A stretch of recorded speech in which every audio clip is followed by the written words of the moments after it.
Hi, I'm Ted Dinsmore from SphereGen Technologies. We're here today as part of our technology series, Technology in Healthcare. We're really going to innovative technology. We specialize in augmented reality, virtual, and mixed reality technology in the marketplace. We work a lot with hospitals, and we're seeing that education and hospitals and healthcare is becoming more prevalent with this technology. Today, we're going to be exploring one of those applications with Jessica Stone, CEO of Virtual Sandtray. Welcome, Jessica. Thank you. I'm really happy to be here. We'll be focusing on her work leveraging virtual reality to provide therapists a tool to utilize in multiple settings, where traditional use of Sandtray as a use in therapy. Mm-hmm. Welcome, Jessica. Thank you.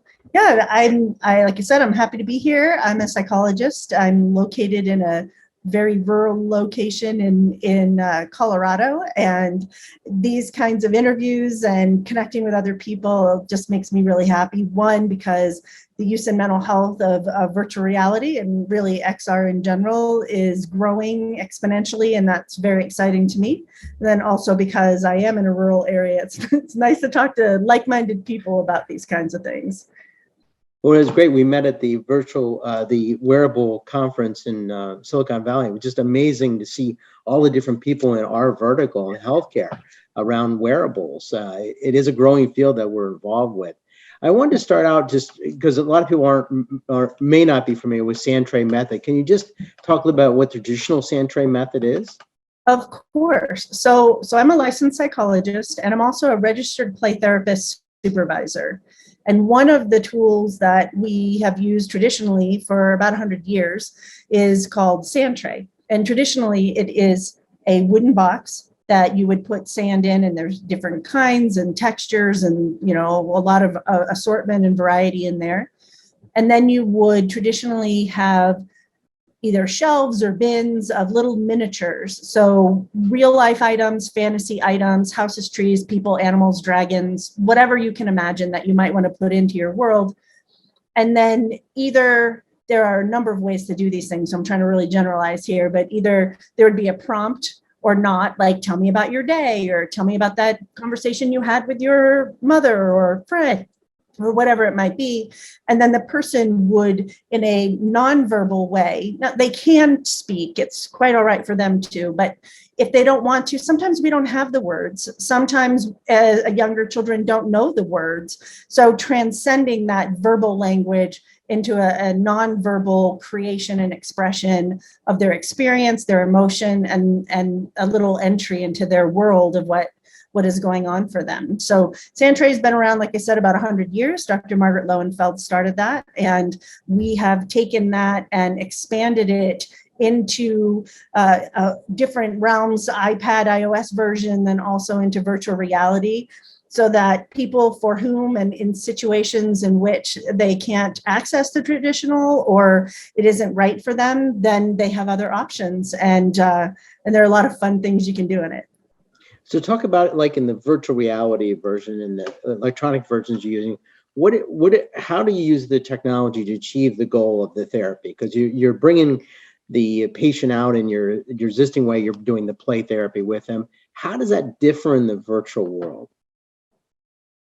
So one, there are quite a few things we can do in a virtual world that we're not going to do in a traditional mental health office setting or agency setting. And we're not going to be lighting fires, and we're not going to have dragons flying over our heads and things like that. But even bigger than the fun and the wow factors that certainly are involved in virtual reality is that allowing the client to utilize this in a virtual mode expands it so that it's multi-dimensional and multi-layered in a way that the traditional simply can't do. I can change the skybox background. I can change the liquid layer under the sand. I can make items bigger and smaller. Oh, this is a really big issue for me. I'm going to make it a big, huge item. And I conquered it. Now I make it smaller. I can blow it up. I can knock it over. I can bury it. And if you think about how all those components come together, that really enriches our experience of this creation that we're making to express whatever it is that is important for us to express. If I am feeling mixed about something, I can have a happy-go-lucky unicorn and butterfly scene, but underneath is lava and the background is foreboding. That instantly tells me as a therapist, there are some conflicting things going on here. There are some important things that I want to explore further because this person is going through some difficulty. Now, does the patient choose all those things, or how does that work? Again, there are a number of ways to do things. And Right. So I'll speak to how I utilize it. And because some people will pick just a number of the miniatures, or in the virtual reality version, it would be models, you know, they're 3D model assets, right? Mm-hmm. So some people would choose just a number of them and say, make something with this. But for me, I allow my clients to choose whatever it is that speaks to them. And the nice thing about our program is that we have over 7,000 3D models available. Wow. Always adding to that. So we are trying to incorporate different ways that people represent themselves, represent their worlds, represent their difficulties. For some, like I said, it might be a dragon. For others, it might be a smoldering tree. For another, it might be a rainbow. We have customizable people so that there's gender fluidity and there's a way to represent yourself and other people in many, many different ways, so that and we're trying to really focus on accessibility. Not only accessibility to people who might have motor difficulties, we are working on adding in eye tracking and voice command and controls. So that kind of accessibility for sure. But then on top of it, representation of different cultures, different identifications, the things that are important to us as humans. So when you've been using this with other therapists, I know a number of therapists have been using this with you, right? Mm-hmm. What's the feedback? What are they saying? Because this seems like a huge leap. It's fascinating to me, from a physical playground sandbox to the virtual world. We have all these different options. What is the feedback? What are people saying? Good, bad? You know, what's the feedback you've received so far? So I'll say initially I was a little bit of a black sheep, because I'm talking about using digital tools in general. Oh, is that why you have the sheep symbol, or? A little bit. Well, man, that's great. I love that. and so it was difficult. So we could talk about this for hours and hours and hours, Ted. So I'm going to try to rein myself in, but I really like to learn about the history of things. And I've been reading books. So a number of the books that are behind me, you can see that they're on the other side. There we go.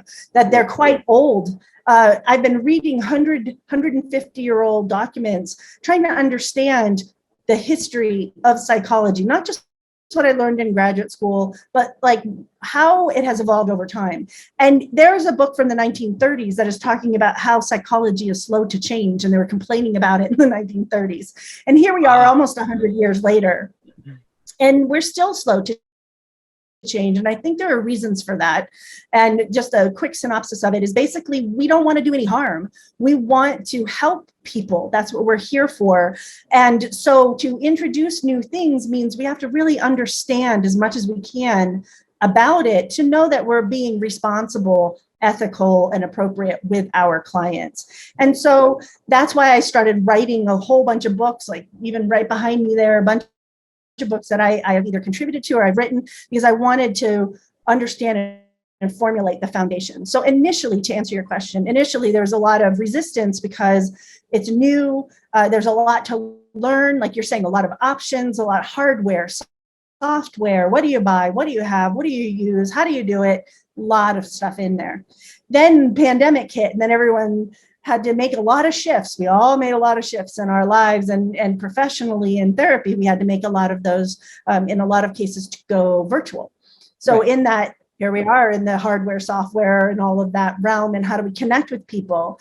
So then it's like backing up and saying, what are the fundamental tenets of how things happen in therapy, how relationships are formed, how safety and trust is formed, so that you can talk about, show, work through whatever it is that you're there for in the first place. And if we take those building blocks and we bridge them and relate them to other mediums, it can be phenomenally powerful. So that's what I've been working on. And over time, having people understand that has really softened the reaction. As far as to our particular program, it's been mixed, and most of it is people who understand tech and are digital natives, live in that world. They're like, oh my gosh, a completely customizable environment.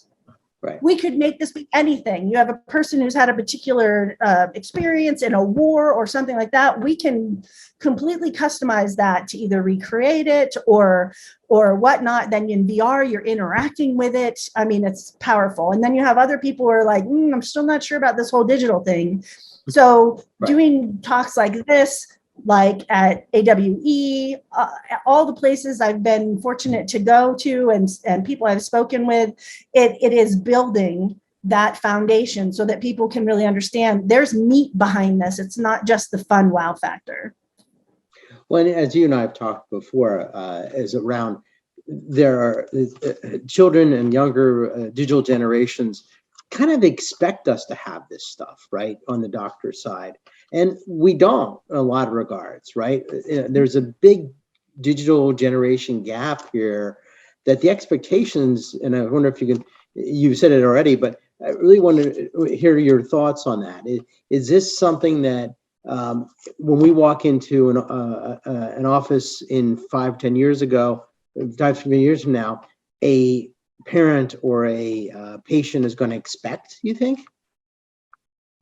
I think that it's interesting you asked me that question, because one of the things that I wrote in my digital play therapy book was that right now people are asking, why would we? And I wrote the first edition. There's 2 editions now. And I wrote the first edition prior to the pandemic. Second one just came out in December and of 2021. And so I said, right now we're asking, why would we incorporate these things? But the digital natives are coming up and they're going to be asking, why wouldn't we? Right. Because they don't remember the days that you and I don't even know your age, but I'm assuming it's pretty similar. You know, the ages, I remember when we didn't even have answering machines. The phone rang, you answered it or you didn't. You didn't know who it was. Like, you know, never mind everything that's come since that. And even people who are older than me who remember different things than that. So there certainly is a change. I can't imagine going backwards. And so why would the people coming up in the life that they understand now, why would they expect that to be any different?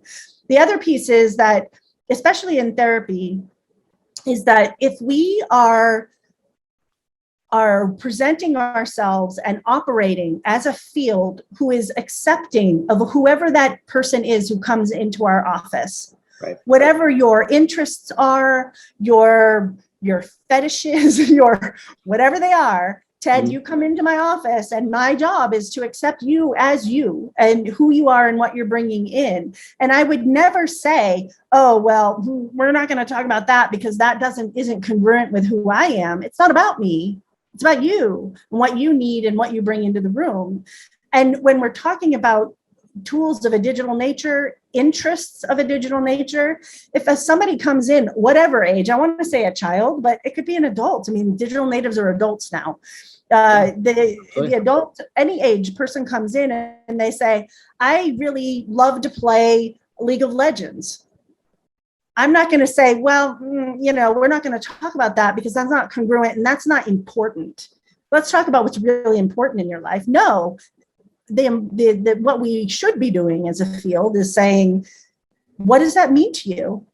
Why is that important to you? What need does that fill? How do you connect or not connect? How do you represent yourself? What roles are you attracted to? Like, wow, talk about a gold mine of amazing information you can learn about somebody. So that was a very long answer to your question. No, I think it's a wonderful, wonderful answer because you're really taking to heart this technology to your profession, which is awesome. That's why I wanted to have you on this series, because I think, you know, when we're looking at technology and how we've been evolving so quickly and digital natives and all the things that's happening, And we won't go into the metaverse, but this is all part of metaverse, obviously.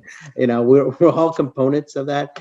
And as that goes forward in the next 5-10 years, we really, as professionals, need to embrace this and understand it and promote it and be ready for the digital natives into our digital world and our real world.